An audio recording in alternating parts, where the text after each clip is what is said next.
Boa noite aos seguidores do blog do FIFA.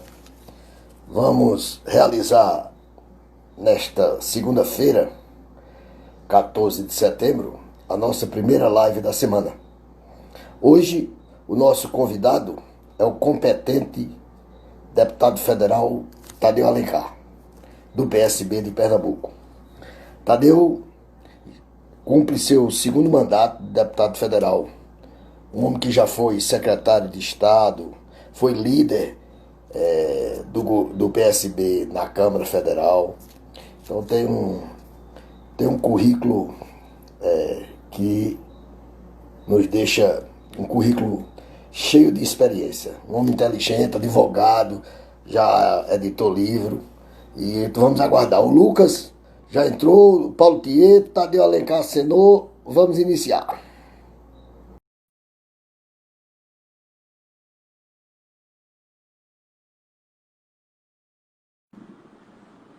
Olá, FIFA. Boa Ô, noite. deputado, Tudo bom, o amigo? senhor é britânico, né? É uma alegria, Britânico. encontrá-lo, Alegria. poder dialogar aqui com sua grande audiência e principalmente essa região maravilhosa de onde você irradia seu talento, sua competência. Muito obrigado, a satisfação é minha, deputado. E o senhor aceitar o nosso convite e para nós batermos esse papo aqui nesse período de encerramento das convenções. E fico muito grato com a sua atenção em atender o pedido nosso.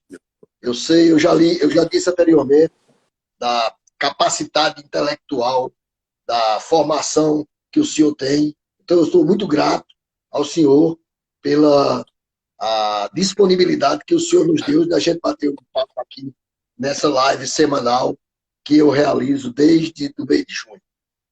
É uma satisfação, FIFA. Você é um profissional de imprensa que nas minhas andanças pelo Pajeú, desde a época que eu estava no governo, como secretário do governo Eduardo Campos, você sempre foi um comunicador presente, sintonizado com os valores da sua região, sempre abraçando bandeiras importantes que desenvolvem o nosso sertão. Então, eu tenho um apreço e um grande reconhecimento ao seu trabalho, porque nós que fazemos política no interior, é fundamental ter meios de comunicação que dê a oportunidade da gente prestar contas do que a gente vem fazendo, porque nós vivemos um momento muito delicado, onde a sociedade tem tido uma grande reação à política, achando que é uma atividade que não tem a seriedade, a nobreza que tem a política, e quando a gente sabe que esses são os locais, que é o local onde se tomam as decisões. É na política que as decisões são tomadas.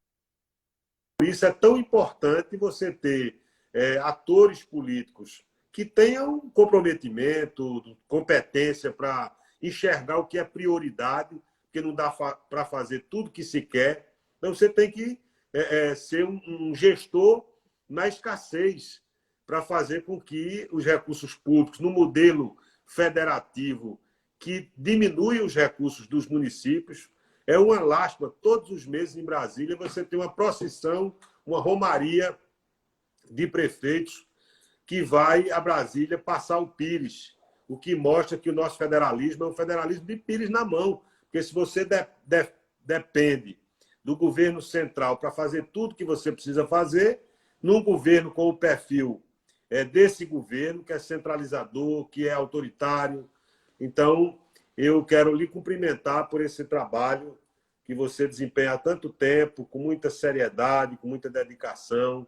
Eu conheço muitos parlamentares que atuam no Pajeú e você é uma unanimidade, né?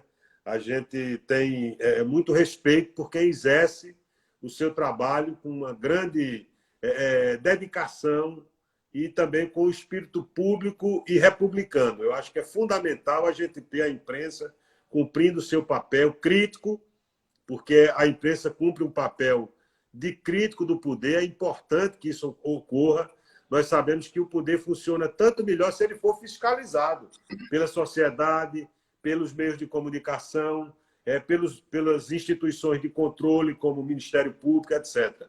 Então, é um grande prazer dialogar com você e estou à disposição aqui. Queria cumprimentar a todos que atenderam ao seu convite para acompanhar a nossa conversa aqui. Quero saudar a todos, dizer da minha alegria de ser também representante da região do Pajeú, essa terra maravilhosa da poesia, dos artistas, no momento que a gente sabe o quanto a cultura vem sofrendo por conta da pandemia, né? Mas falaremos desse assunto e de outros. Você é quem comanda aí a nossa conversa. Primeiro, eu quero lhe dizer que quem está assistindo nossa live de Fortaleza é um conterrâneo do senhor e amigo, Paulo Thier, Mas, rapaz, lá do Juazeiro. Que coisa boa. Ele é meu amigo e ele disse que é muito que lhe conhecia demais lá do Juazeiro. Exato. Paulo Thier, o engenheiro cartográfico. Exatamente. Paulo é um amigo de longa data, um velho amigo, mais amigo do que velho. Mas é uma pessoa que eu quero muito bem. É casado com Mara, que é uma amiga da minha família, das minhas irmãs, de muito tempo. Então, é uma grande alegria, Paulo, saudá-lo aqui nessa conversa, né, com o nosso FIFA. E, por isso, é uma satisfação adicional, porque, embora faça política em Pernambuco, como na fronteira do Estado, exatamente, eu pensava antes, FIFA, que a Serra do Araripe dividia o Ceará de Pernambuco. E, no entanto, depois da minha maturidade, da minha vida para Pernambuco, eu vejo que a Serra do Araripe, ao invés de separar os dois estados, ela une o Ceará a Pernambuco. Portanto, eu sou um homem de dupla nacionalidade. Sou cearense de nascimento, mas fiz minha vida em Pernambuco e eu tenho uma grande alegria por isso. Pois é, deputado. Vamos lá. O senhor já deu uma pincelada aí, mas, para começar, eu queria que o senhor avaliasse o governo Bolsonaro nesse 2 anos e 7 meses de governo. Veja bem, FIFA, eu sou um homem que faço parte de um partido de oposição. Quando o governo Bolsonaro tomou posse, no dia 1º de janeiro de 2019, eu já era líder do meu partido na Câmara dos Deputados.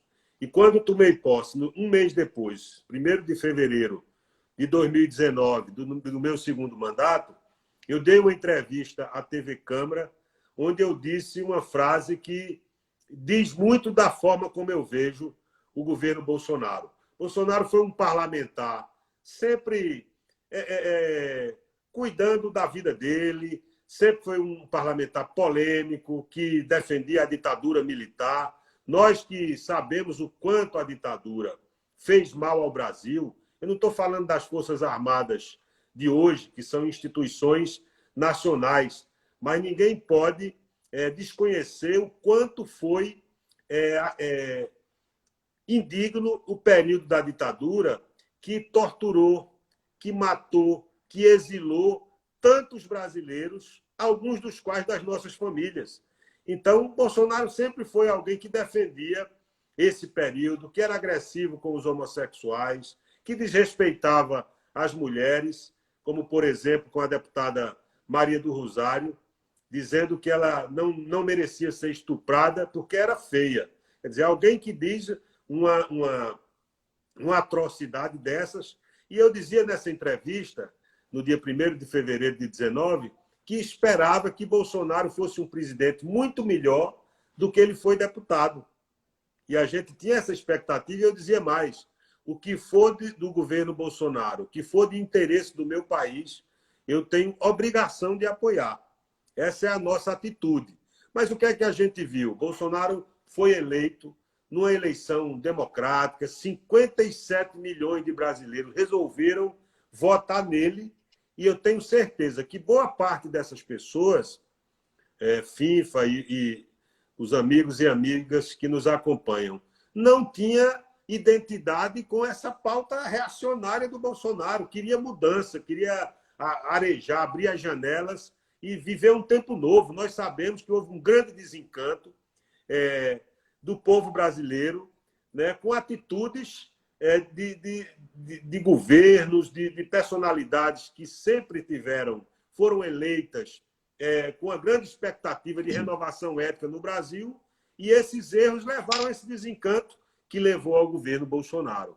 Então, quando ele assumiu a presidência, nós imaginávamos que ele disse, não, o cara agora é o presidente da República, ele vai ter uma atitude de magistrado, alguém que ocupa uma função de tamanho relevo, de tamanha importância, deveria deixar aquele estilo agressivo, autoritário de lado para assumir a posição da função mais importante do país. Infelizmente, eu não digo isso com alegria, com satisfação, porque é do meu país que nós estamos falando, é do Brasil. Nós vimos Bolsonaro deixar de cuidar dos problemas do país, que são inúmeros, são problemas complexos, um país pobre, desigual, que tem a maior concentração de renda do mundo, onde a violência contra as mulheres é das maiores do planeta, onde os ricos têm muito e a grande maioria do povo não tem quase nada. A gente viu a corrida atrás desses R$ 600 da renda básica, exatamente para mostrar que existe um contingente de milhões de pessoas à margem de qualquer desenvolvimento do país. E Bolsonaro, ao invés de tratar disso, começou a agredir as instituições, a negar a política, a defender uma ruptura institucional, a agredir o Supremo quando tinha seus interesses contrariados. Então, passou a defender uma pauta também contra a sustentabilidade, né, dizendo que não tinha as queimadas na Amazônia. Nós estamos vendo a agressão à imagem do Brasil com o desmonte das políticas ambientais em nosso país. Então, estimulando o garimpo ilegal, estimulando atitudes que, longe de defender um país que tem um patrimônio natural extraordinário, era um país que estava vendo o seu patrimônio natural ser agredido pelas atitudes das próprias autoridades que tinham a obrigação de defendê-lo. Então, foi isso que é uma pauta que, do ponto de vista de um liberalismo selvagem, era uma pauta que agredia muito no caso da reforma da Previdência. Eu acho que a gente tem que saber que tem muita coisa que precisa mudar. Nós vamos discutir agora a reforma administrativa. A gente sabe que é importante mudar algumas coisas, mas a reforma da Previdência, 85% dela era em cima do regime geral. O que é que quer dizer isso? É que é exatamente quem está limitado a R$ 5.200 naquele momento.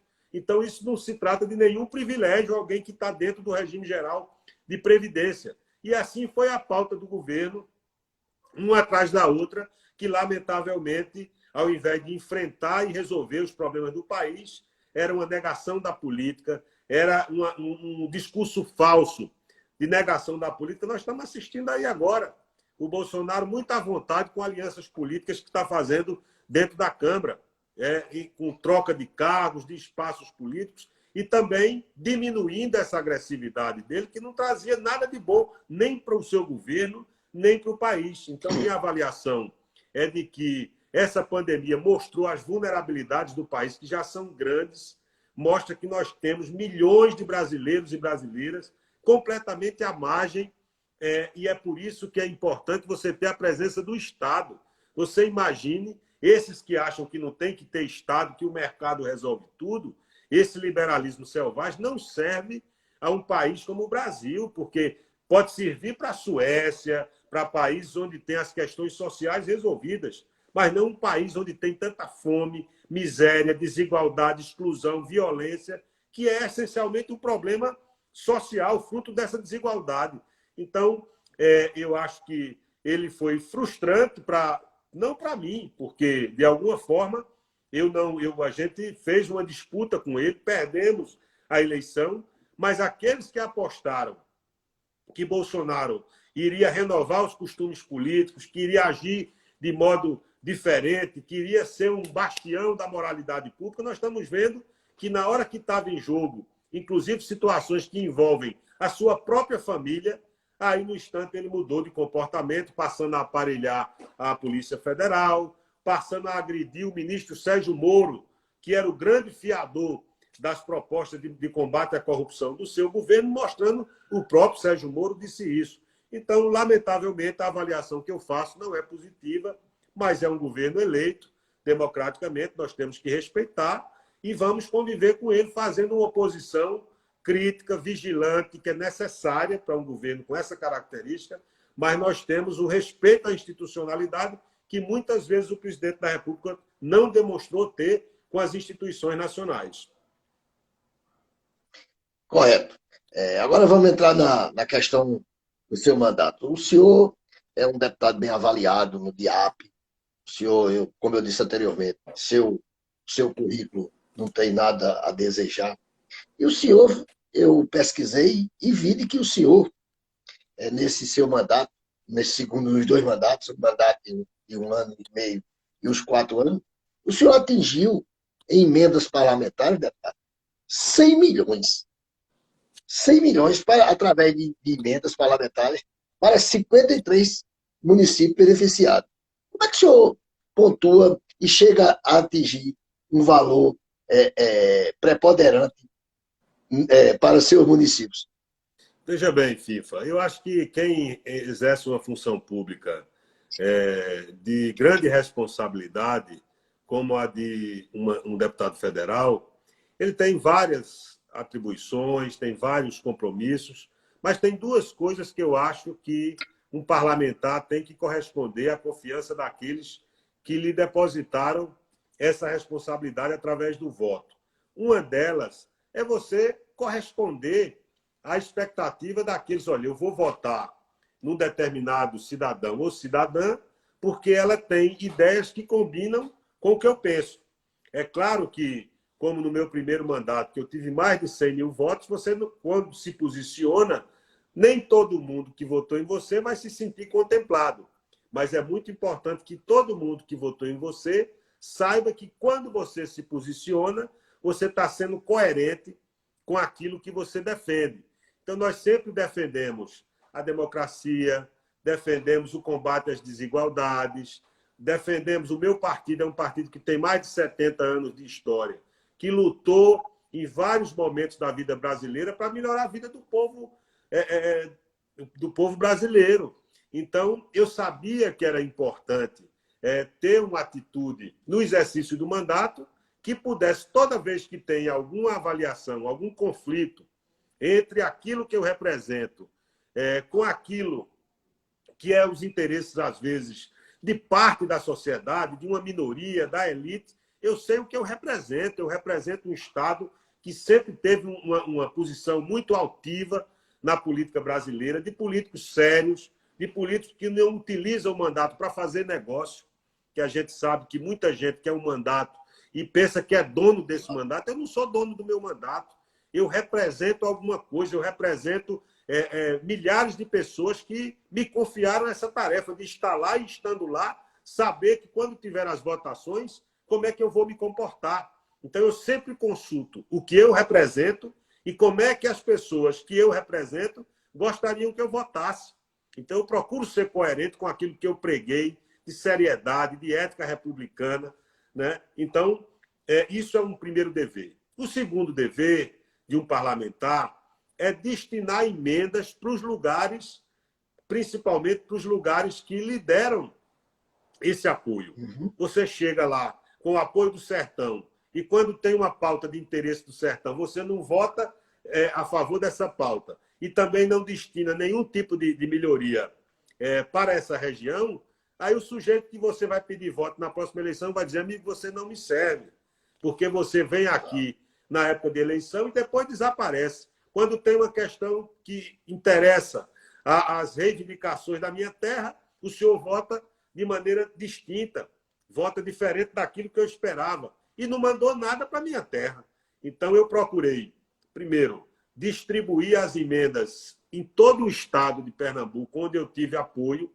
Então, eu tive apoio no Sertão do Araripe, fui deputado majoritário lá, tenho um grande apreço por Bodocó, por Oricuri, por Exu, por Morelândia, por Granito, por Araripina, enfim. É a região de onde eu venho. Embora tenha nascido no Ceará, mas é o mesmo pé de serra que derrama para o lado de Pernambuco.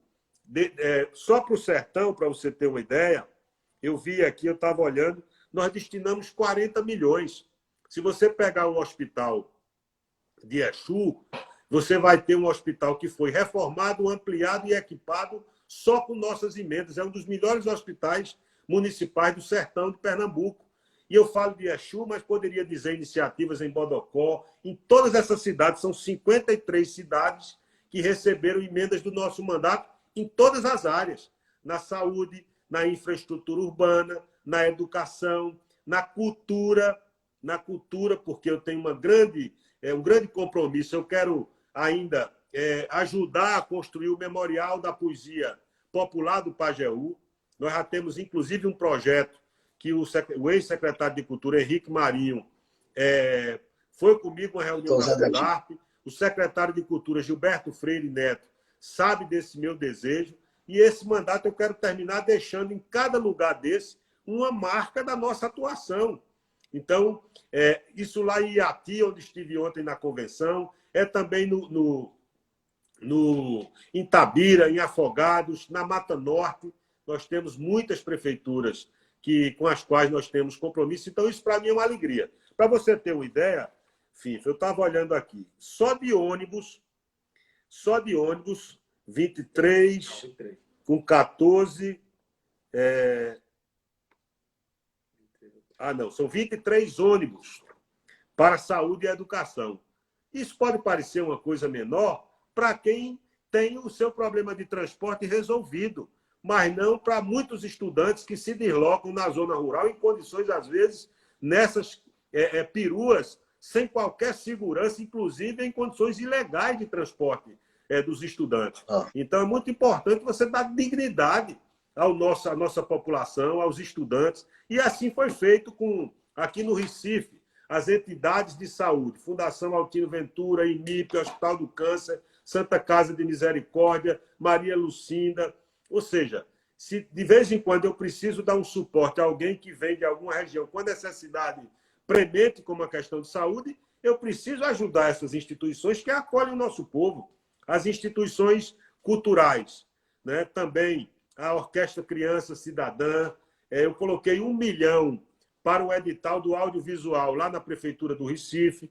Eu coloquei mais 1 milhão para iluminar as esculturas de Brenan, que é um patrimônio de um artista extraordinário que nós perdemos o ano passado. Então, quando você olha com 100 milhões bem aplicado, nós não fomos ali dizer, nós vamos mandar uma emenda para um determinado lugar e vamos querer que essa emenda volte de alguma forma para financiar uma campanha política. Não vamos entrar nisso.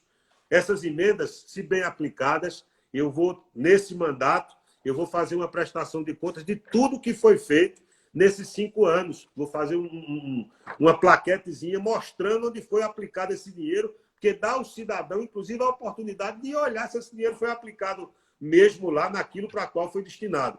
Então, para mim, é uma satisfação ter procurado retribuir a confiança do povo com atitude republicana, ética, e também, ao mesmo tempo, tem que ser corajoso, porque ali dentro são um jogo de pressões e de interesses que você tem que ser firme para defender aquilo que você representa. E, ao mesmo tempo, destinar emendas, que eu não tenho dúvida de que as comunidades, as cidades que foram beneficiadas por essas emendas, com retroescavadeiras, com tratores, com praças, com escolas. Nós fizemos um ginásio coberto em uma dessas cidades, que poderia ser em São Paulo, uma quadra coberta num distrito de uma cidade do sertão de Pernambuco. Isso é um compromisso que nós temos e dá dignidade. Quando você vai lá, você olha para a dona de casa, para o estudante, e você tem autoridade para dizer, olha, eu estou trabalhando pelo seu lugar. Eu não vim aqui pedir voto e desaparecer e voltar 4 anos depois, não. Por isso que é muito bom, onde a gente faz política, a gente anda na rua, as pessoas lhe abordam, criticam, elogiam, e isso é que faz a riqueza da democracia.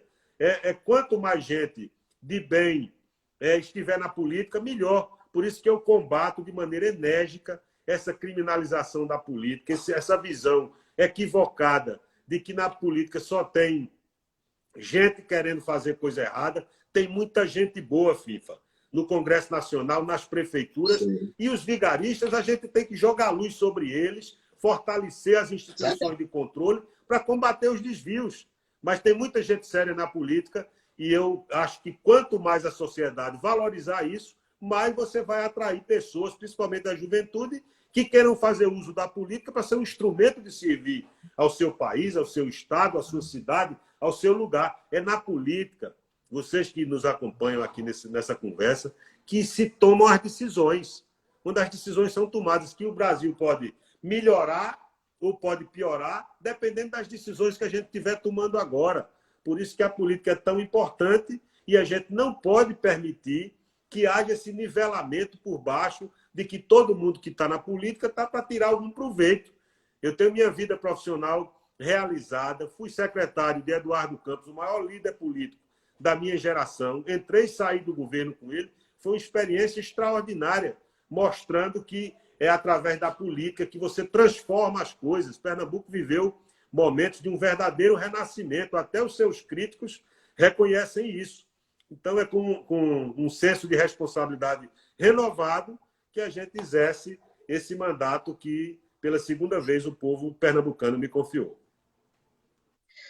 O senhor protocolou um projeto de lei que prevê... O senhor partiu na frente, que o senhor protocolou um projeto que já prevê a gratuidade para todos os brasileiros da vacina contra o coronavírus. Explica aí esse projeto, por gentileza. Na verdade, é o seguinte, FIFA, nós aprendemos muitas coisas com essa pandemia. Nós aprendemos a importância da família, nós aprendemos a importância da convivência social, nós aprendemos a importância de valorizar as coisas simples. Quantos livros eu pude ler nesses momentos de pandemia que eu não tinha tempo de ler porque vivia correndo, viajando de um lugar para outro. Então, aprendemos muitas coisas.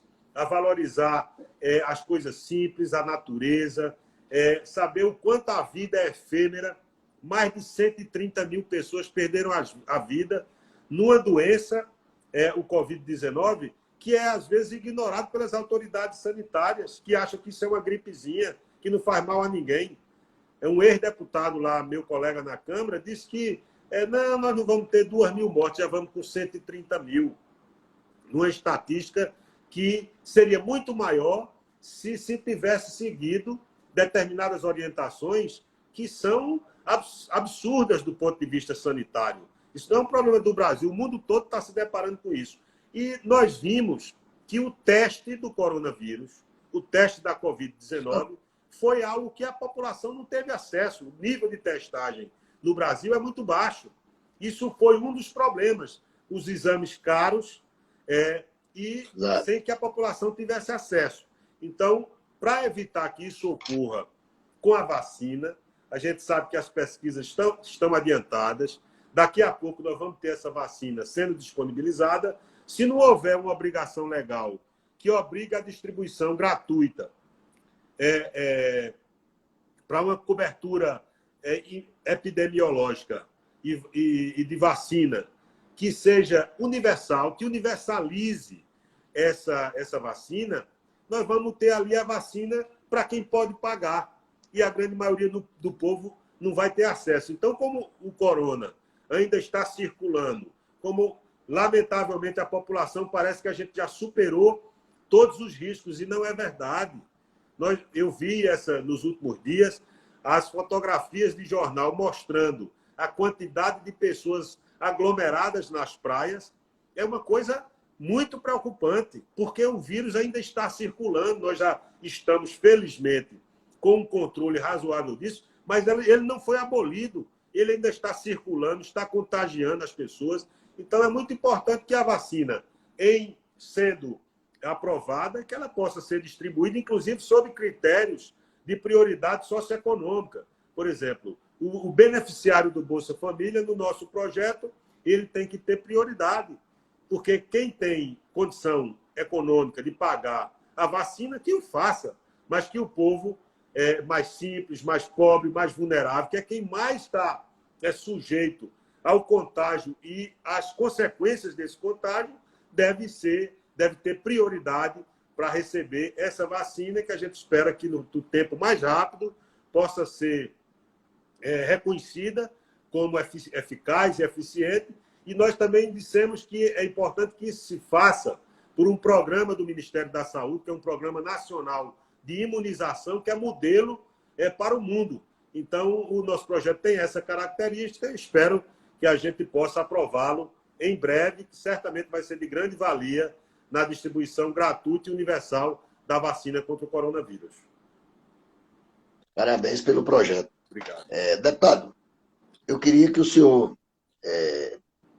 que eu sei que o senhor já foi líder do PSB na Câmara, o senhor foi secretário do PSB, mas numa avaliação rápida, como é que o senhor avalia esse segundo mandato do governador Paulo Câmara, exatamente também nesse período de pandemia?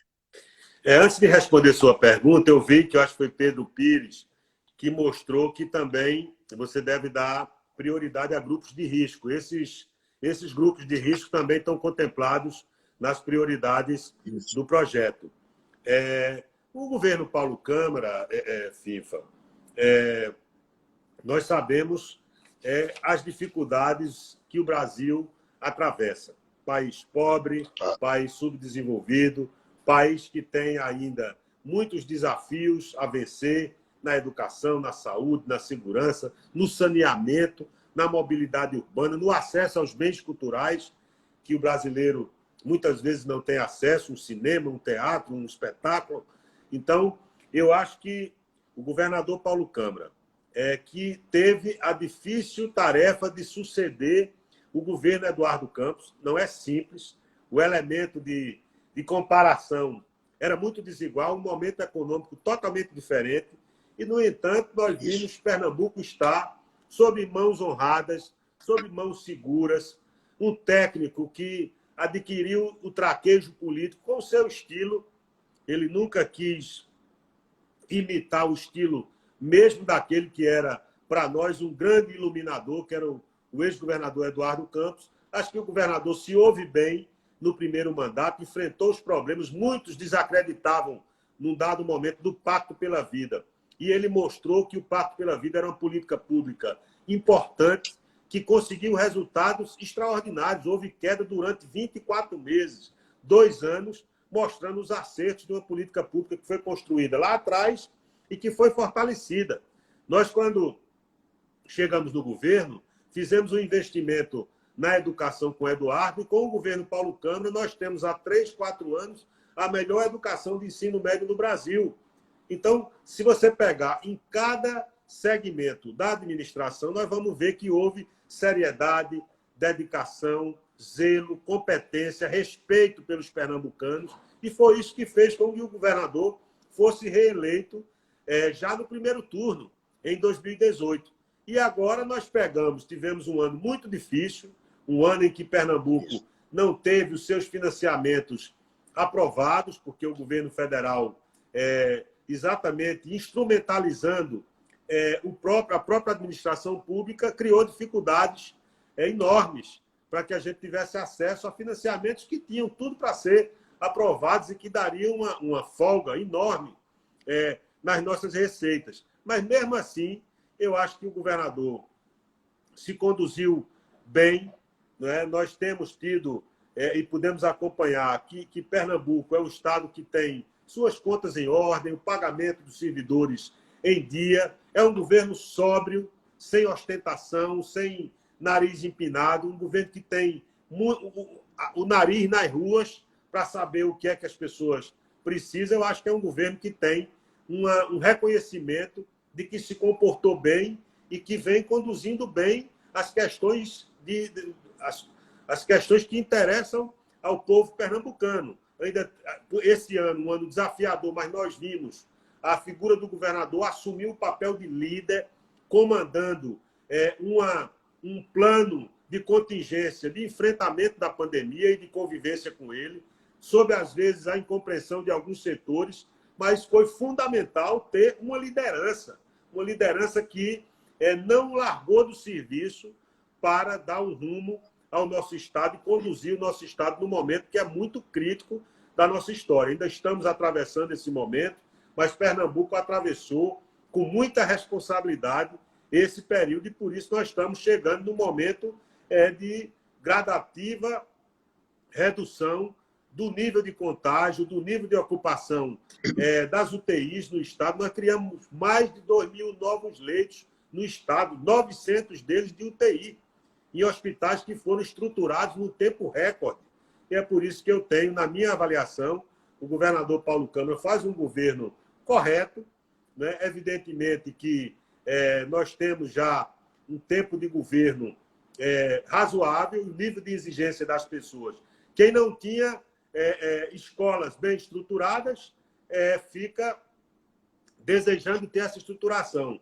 Quando você reforma as escolas, coloca ar-condicionado, coloca uma escola de referência, o nível de exigência da população vai aumentando. E isso é bom, porque coloca um desafio ainda maior para os gestores. Mas eu acho que o governador Paulo Câmara, sem dúvida nenhuma, correspondeu à expectativa de se comportar com sobriedade, com visão estratégica, com espírito público. Eu acho que Pernambuco vai bem, está em boas mãos, em mãos seguras e mãos honradas. Eu penso que essa é a avaliação dos pernambucanos a respeito do governo Paulo Câmara. Deputado, com a sua experiência política, eu queria que o senhor... Como é que o senhor vê o PSB do estado de Pernambuco para as eleições de 15 de novembro? Olha, nós temos uma responsabilidade muito grande enquanto partido. Nós estamos falando do partido que foi de Miguel Arraes, que foi de Eduardo Campos e que foi de grandes brasileiros como João Mangabeira, Antônio Wais e tantos outros. Pessoas que vinham da classe média, que juntavam os intelectuais e um operariado urbano que lutou depois da ditadura de Vargas por democracia e por liberdade. O PSB é fruto desse momento, de um socialismo democrático, da esquerda democrática.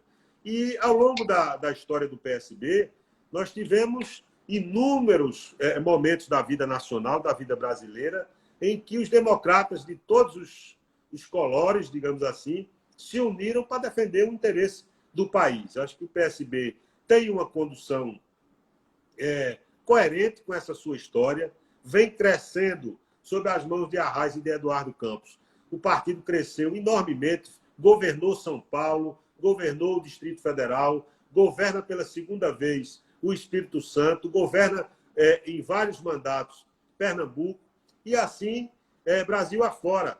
Né? Nós temos também a responsabilidade de governar capitais, de modo que o PSB vem se comportando e se colocando uma marca muito forte da importância da gestão pública, FIFA, respeitando a responsabilidade fiscal. Ninguém governa bem se tiver com as contas públicas em descontrole. É uma das coisas que Eduardo dizia que já tinha vivido e que não ia viver de novo, porque não dá certo, o descontrole das contas públicas. Mas o rigor fiscal e esse equilíbrio das contas não é um fim em si mesmo. Você precisa ter tudo em ordem para poder ter políticas públicas que possam enfrentar e resolver os problemas da população. Então, nós queremos um Estado equilibrado, mas que ele tenha saúde de qualidade, que tenha uma educação pública de qualidade, para que as oportunidades do filho do pobre e do rico sejam as mesmas. Nós temos esse programa Ganhe o Mundo.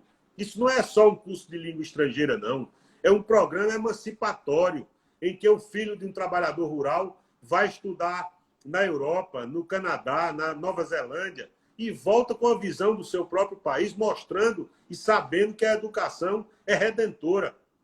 É ela que faz o grande ingrediente de transformação social. Então, eu acho que o PSB vem colocando essa marca da gestão pública. Eduardo foi alguém que juntou, de um lado, essa matriz de onde ele vinha, de compromisso, de combate às desigualdades, com uma capacidade de gestão que é extraordinária.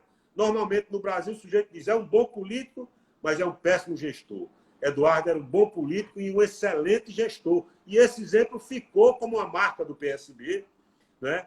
E por isso é com alegria que eu faço parte de um partido, fui líder desse partido na Câmara e que me dá a oportunidade hoje de ver que ele fez escola, porque quem governa em nome do PSB tem uma responsabilidade adicional de colocar as coisas para funcionar, e eu tenho certeza que essa marca nós devemos preservá-la e aprimorá-la, né? O respeito à ciência e à tecnologia, e acho que nós vamos ter um desempenho, nós vamos fazer um debate sobre Pernambuco, sobre as cidades, sobre os municípios, sobre o que é importante, Vamos fazer isso em todas as regiões do país, em especial em Pernambuco, onde a gente tem experiência de governar, onde na última eleição fizemos 74 prefeitos do nosso partido e mais de 100 dos partidos aliados, integrantes da Frente Popular, de modo que, inclusive aqui no Recife, que se apontava que João Campos, o deputado federal mais votado da história de Pernambuco.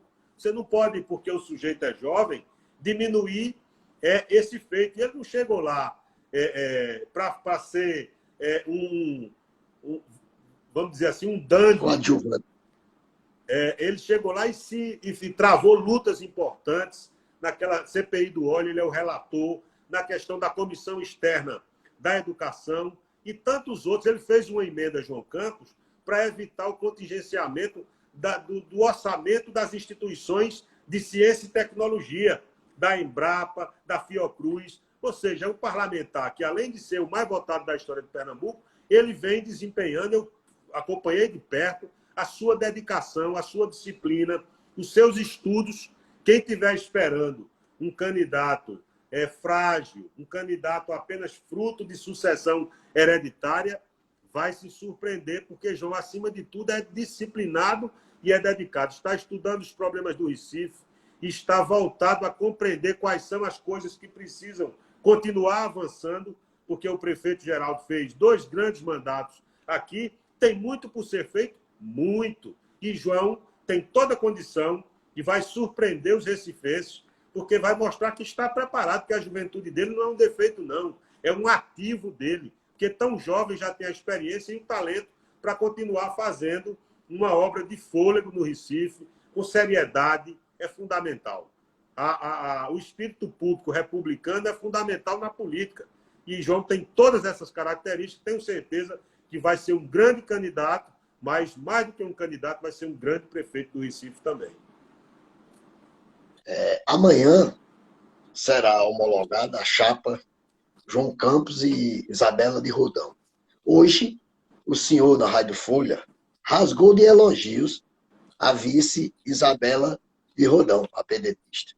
O senhor acha que a escolha da vice para compor com o João Campos foi acertada e ela tem qualidades para representar também a gestão em Recife?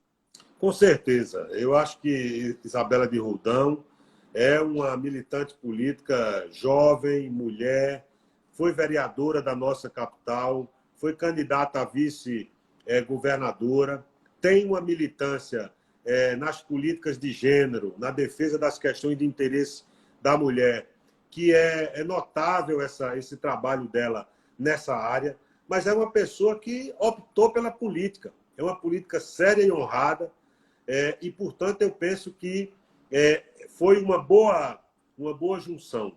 Primeiro, fizemos uma aliança política com mais de 10 partidos, né, inclusive com o PDT, que é um partido com o qual nós temos uma grande afinidade histórica. Nós vimos conversando já desde o ano passado com as direções de PV, PSB, Rede e PDT, e isso mostra que no Brasil inteiro nós temos tido uma aliança positiva com o PDT. No apoio a Juliana Brizola, em Porto Alegre, no apoio à deputada estadual Marta Rocha, no Rio de Janeiro, no apoio ao candidato do PDT do estado do Ceará, que é o estado do ex-governador e candidato a presidente, Ciro Gomes. Nós apoiamos o candidato do PDT, que já governa Fortaleza, e assim por diante. E recebemos o apoio do PDT em São Paulo. O ex-governador Márcio França é nosso candidato a prefeito, e o PDT nos apoia no Recife. Então, eu acho que foi uma aliança competente. Nós chegamos no momento da convenção amanhã com um bloco de partidos coesos, com a unidade política muito grande e com uma grande afinação da chapa, João Campos e Isabela de Roldão, que tem serviços prestados ao Recife e que, portanto, garantindo a presença da mulher na chapa, é muito importante. Hoje as mulheres são 52% da população. É subrepresentada, há uma subrepresentação de gênero nos parlamentos, no Parlamento Federal, nos estaduais e nos municipais. E é muito importante que a gente empreste o talento, a competência a vibração, o idealismo dos jovens, e eu acho que a chapa João Campos e Isabela faz uma boa mescla de quem pode, com grande talento e com grande comprometimento com a cidade, com a capital de Pernambuco, nossa querida Recife, tenho certeza que fará um grande bem à nossa cidade, que ela seja governada por João Campos e por Isabela de Roldão.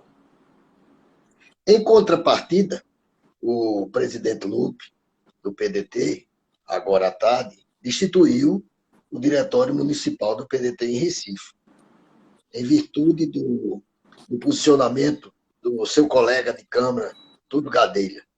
Na verdade, o Recife corre o risco, aliás, o deputado corre o risco de ser expulso do PDT. Eu, pelo menos, da minha posição, eu acho o deputado, com todo respeito, o deputado Túlio Gadelha, um imaturo para comprar uma briga desse tamanho. O que é que o senhor pontua sobre o seu colega de Câmara? Olha, primeiro eu quero dizer que eu tenho um grande apreço pelo deputado Túlio Gadelha, meu colega lá na Câmara, é uma pessoa séria, que tem uma atuação reconhecida nas matérias que patrocina politicamente, que apoia. Então, eu quero dizer do meu respeito ao deputado Túlio Gadelha. As questões internas do PDT, eu acho que não é conveniente, enfim, eu peço licença a você e aos que nos acompanham, de comentar, porque eu acho que são questões internas de um partido amigo, de um partido irmão, que eu acho que não é recomendável que a gente se insira em questões que são internas de cada partido. Toda família, todo partido tem suas disputas, suas questões internas. O que nos interessa é que hoje nós temos consolidado o apoio do PDT e a indicação feita pela direção nacional do partido de Isabela de Roldão.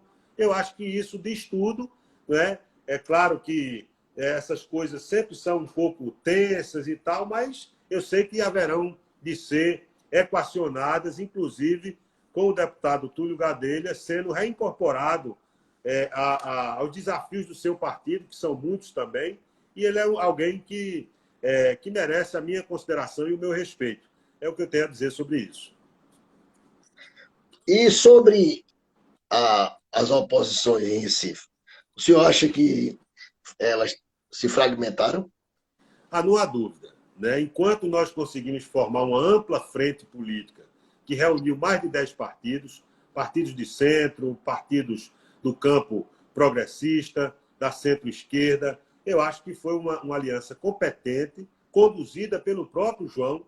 Então já é um primeiro ativo que ele traz para a campanha, porque ele conduziu naturalmente, junto com o prefeito Geraldo Júlio, mas João diretamente e pessoalmente participou e algumas iniciativas comandou diretamente, seja dialogando com as direções nacionais dos partidos, como com o Lupe, como com o Kassab, como com diversos representantes dos diversos partidos, como com o PCdoB, com a vice-governadora Luciana Santos, que é presidente do PCdoB, de modo que ele diretamente, sozinho ou associado ao diálogo com o prefeito, com o governador, mas conduziu e formou uma ampla aliança política que já essa primeira fase nós podemos dizer que foi vitoriosa, a fase dos arranjos políticos, da formação de chapa e da formação da coligação. Enquanto isso, nós tivemos do lado da oposição uma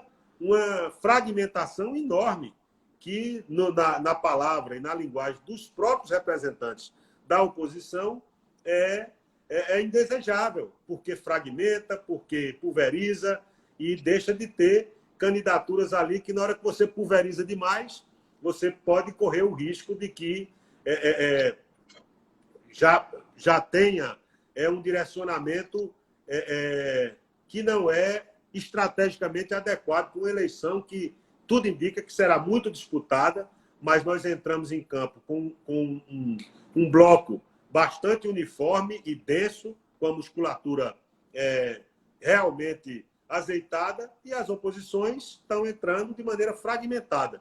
É indiscutível que, pelo menos com relação a isso, nós somos favorecidos por esse momento de fragmentação da oposição. Mas o que eu acho que vai ser o grande diferencial nessa campanha no Recife, FIFA, é exatamente o que nós temos a apresentar.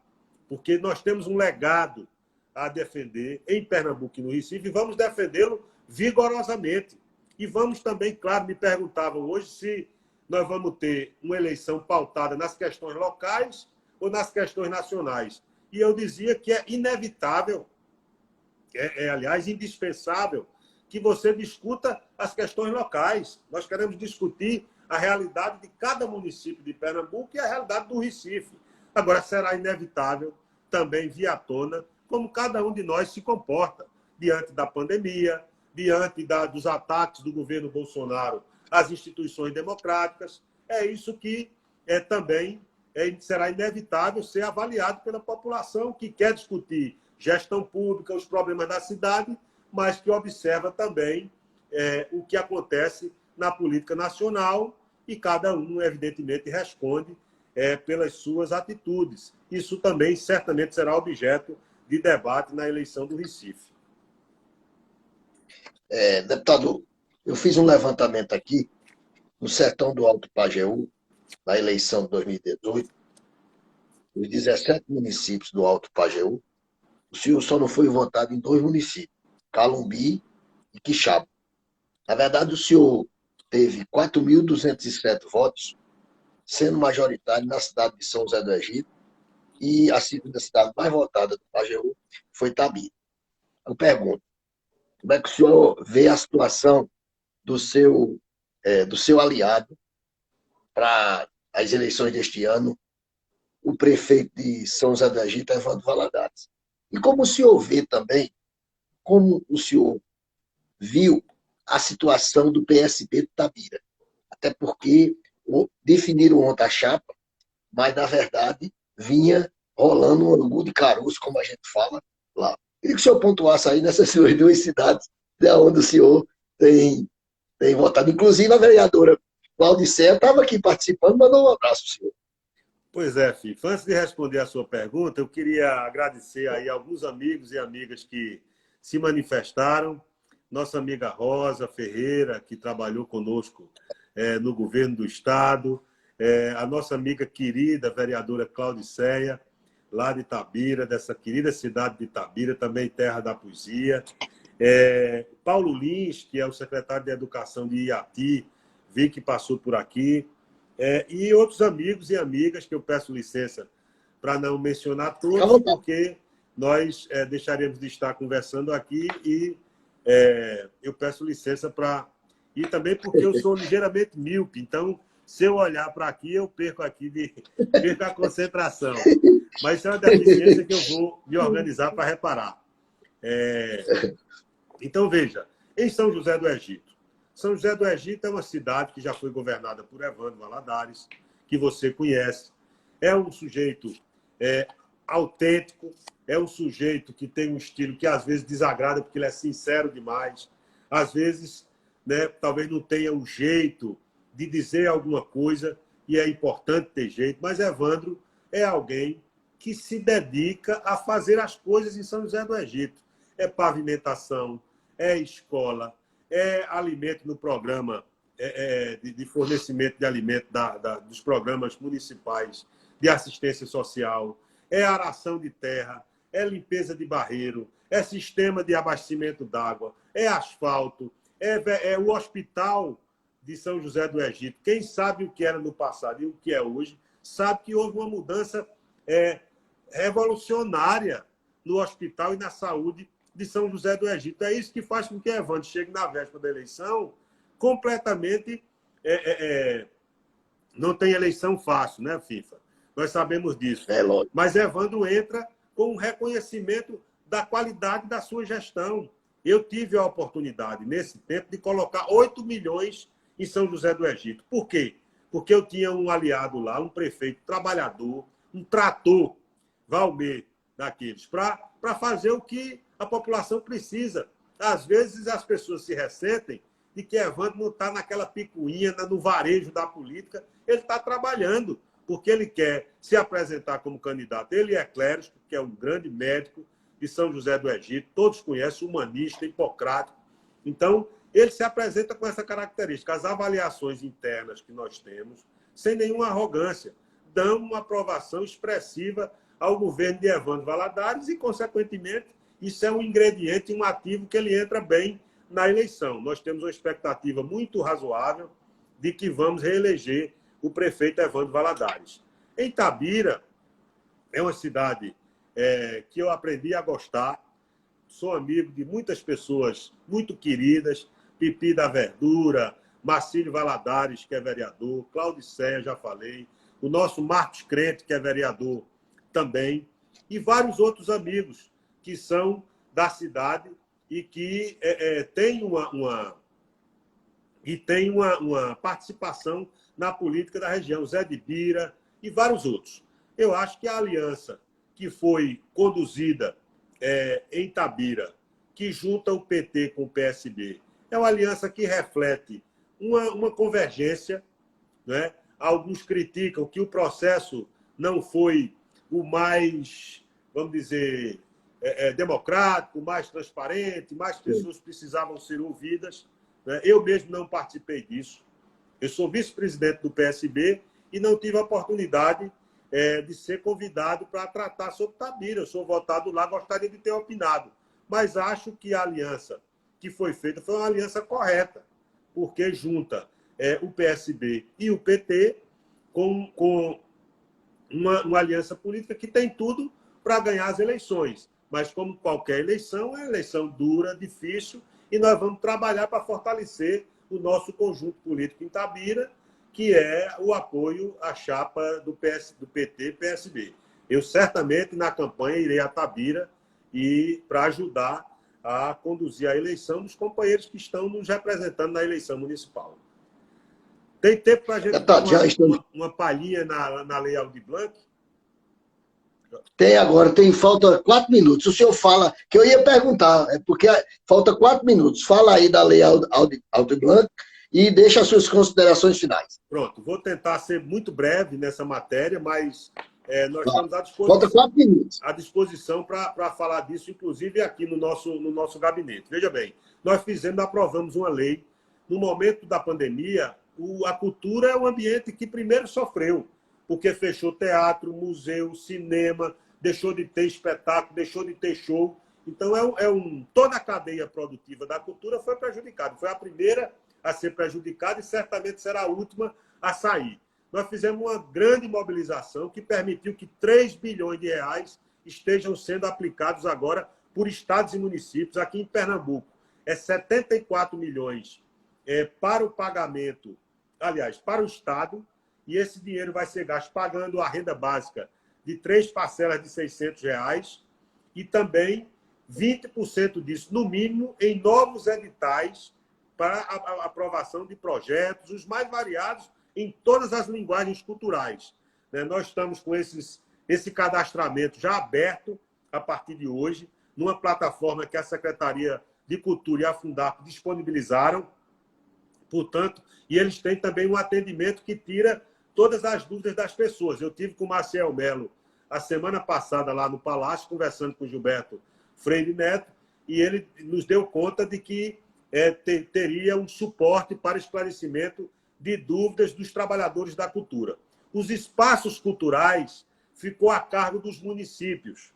Então, o que é o espaço cultural? Qualquer espaço cultural, de qualquer linguagem, música, fotografia, audiovisual, pintura, escola de música, circo, artesanato, qualquer, que teve suas atividades suspensas em razão da pandemia, farão jus a disputar um auxílio que vai de 3 a 10 mil reais, também que começa a iniciar o cadastramento agora.